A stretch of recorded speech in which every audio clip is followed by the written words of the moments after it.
आज episode number 28 में हम स्टैंडर्ड रेट की बात करेंगे। स्टैंडर्ड रेट क्या होता है? स्टैंडर्ड रेट तब यूज़ किया जाता है जब हम कोई चीज़ हम फिक्स प्राइस में परचेज करते हैं और फिक्स प्राइस में सेल करना हो विद इन अ ड्यूरेशन और पीरियड, तो हम स्टैंडर्ड रेट ऑप्शन यूज़ करते हैं। जैसे कि यहाँ पर लिखा भी हुआ है, use when we want to sell the price according to our criteria we use this voucher. जब हमें अपने जो स्टॉक है उसको अपने अकॉर्डिंग क्राइटेरिया के अकॉर्डिंग सेल करना हो तो हम स्टैंडर्ड रेट वाउचर यूज़ करते हैं। सबसे पहले बात की जाएगी क्रिएट कैसे करते हैं। Go to gateway of Tally, create stock item, press F12, show more configuration, yes, provide standard buying and selling rate, yes, accept, create stock item, set standard rate और बाइंग रेट, ठीक है, purchasing और buying rate आप डालेंगे और accept कर देंगे। आइए देखते हैं किस तरीके से इसे किया जाता है। सबसे पहले वही हम टैली पे ओपन करके गेटवे ऑफ टैली पर आते हैं, देन हम क्रिएट पर जाएंगे। क्रिएट पर जाने के बाद हमें स्टॉक आइटम क्रिएट करना है। स्टॉक आइटम पर हम जाएंगे।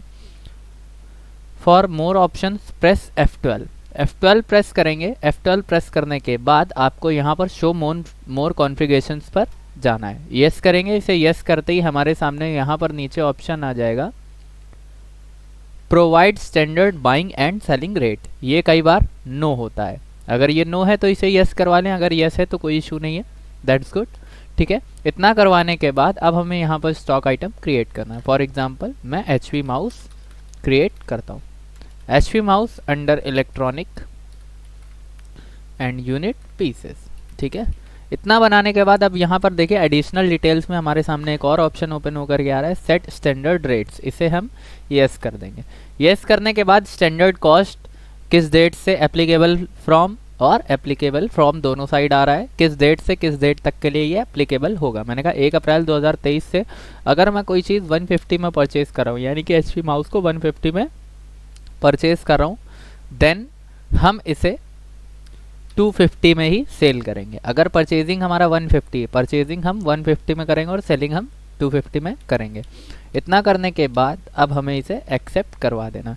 अब यहाँ पर इस ऑप्शन से होगा ये कि आप जब वाउचर्स पे ट्रांजैक्शन पास करने जाओगे, अगर आप परचेज करने जाओगे तो आप इनवॉइस/01 पर जाइए, ठीक है। Party account name, for example मैं मोहन से कोई चीज़ परचेज कर रहा हूँ, ठीक है। मोहन हमारा चला जाएगा सन्ड्री क्रेडिटर्स में। एक्सेप्ट करेंगे, एक्सेप्ट करेंगे, एक्सेप्ट करेंगे। यहाँ पर परचेज का लेज़र हम क्रिएट कर लेंगे। ये हमारा चला जाएगा परचेज अकाउंट में, ठीक है। एक्सेप्ट कर देंगे। एक्सेप्ट करने के बाद हमने स्टॉक क्या बनाया हुआ है, HP माउस। तो देखिए जैसे ही आप HP माउस की क्वांटिटी डालेंगे और एंटर करेंगे तो ऑटोमेटिकली यहाँ पर बाइंग रेट यानी कि खरीदने के लिए जो रेट फिक्स किया था वो हमारे सामने आ चुका है, ठीक है। इस तरीके से ये हमारा बाइंग रेट आ गया है।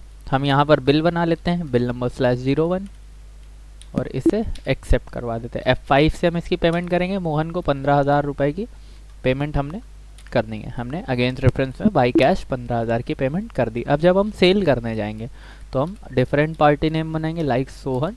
सोहन हमारा चला जाएगा सन्डे डेबिटर्स में और हम इसे एक्सेप्ट कराएंगे, एक्सेप्ट कराएंगे, ठीक है। एक्सेप्ट कराने के बाद यहाँ पर सेल्स का लेज़र क्रिएट करेंगे जो कि हमारा अंडर सेल्स अकाउंट चला जाता है, ठीक है।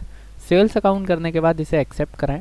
यहाँ पर जो स्टॉक आपने HP माउस 100 पीस परचेज किया हुआ है, जैसे ही आप इसकी क्वांटिटी लेंगे देखिए प्राइस ऑटोमेटिकली आ जाते हैं। यही काम होता है स्टैंडर्ड रेट का कि हमको प्राइस रिमाइंड करने की, याद करने की ज़रूरत नहीं है, इसलिए हम यहाँ पर इस वाउचर का यूज़ करते हैं, ठीक है। बिल नंबर /01 15,000 का परचेज किया था और अब हमने 25,000 का सेल कर दिया। उसका पैसा ले लेंगे किससे, हमें सोहन से पैसा लेना है। कितना, 25,000, ठीक है। अगेंस्ट रेफरेंस में बिल नंबर /01 बाई कैश हमने ले लिया और अब आप देख सकते हैं आपकी बैलेंस शीट पर जो है प्रॉफिट आपका 10,000 रुपये का शो कर रहा है, ठीक है। That's it for today.